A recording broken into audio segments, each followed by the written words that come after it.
अध्याय लिखे गए। हालांकि आजमगढ़ ने हर मौके पे अध्याय लिखे हैं। आजमगढ़ की राजनीतिक परपता दूरदर्शिता एक अलग रही है, जिसको देश में प्रदेश में लोगों ने फॉलो किया है, विदेश में भी फॉलो किया है। लेकिन इस चुनाव में अलग एक स्थान होगा आजमगढ़ का।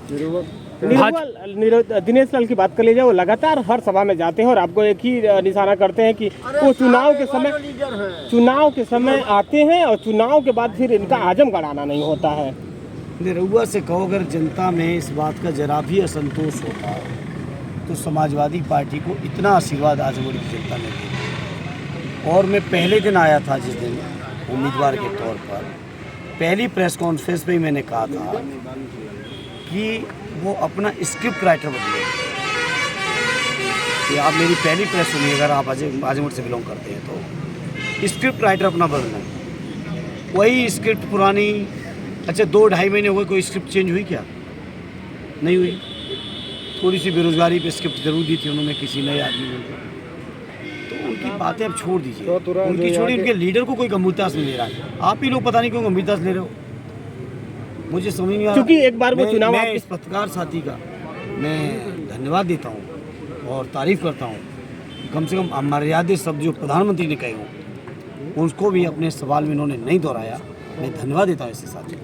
सर 19 को लगातार विधायक भले हैं सपा से, जो भी 10 सीटें हैं, लेकिन उनके घर तक मैंने सड़क बनवा दिया 1.5 सालों में। उनका घर भी शायद निरहुआ ने बनवाया होगा।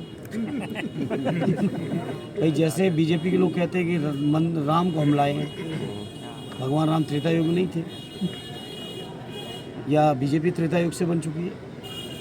सर फिर 19 को सीएम की ये रैली होनी है आजमगढ़ में, क्या देख रहे हैं, किस तरह से ये किनकी लग रही है? सीएम की आने दीजिए, क्या दिक्कत है?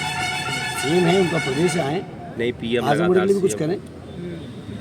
निरहुआ आज पीएम के कार्यक्रम के बाद वो कह रहे हैं कि आजमगढ़ के साथ साथ 400 पार ले जा रहे हैं इस बार हम।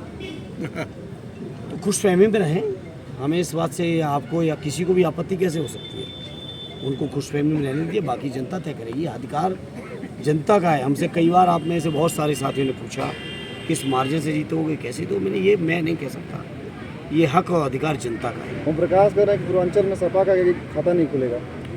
2800 की 28 सीटें मैं जिताकर भेजूंगा। उन्होंने घोसी भी जिता दी थी। भाई घोसी कहाँ हारे थे वो?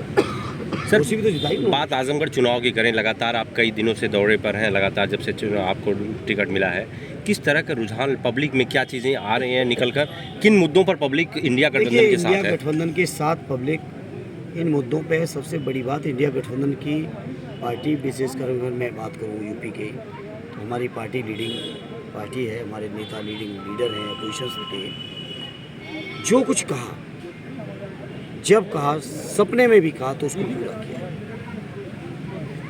सदैव नेताजी कहते थे जनता से किया हुआ वादा अगर आप पूरा नहीं कर रहे तो ये एक भ्रष्टाचार है। हम लोग उन संस्कारों में पले बड़े हैं। जनता के बीच लैपटॉप बांटने की बात की थी, पूरी की।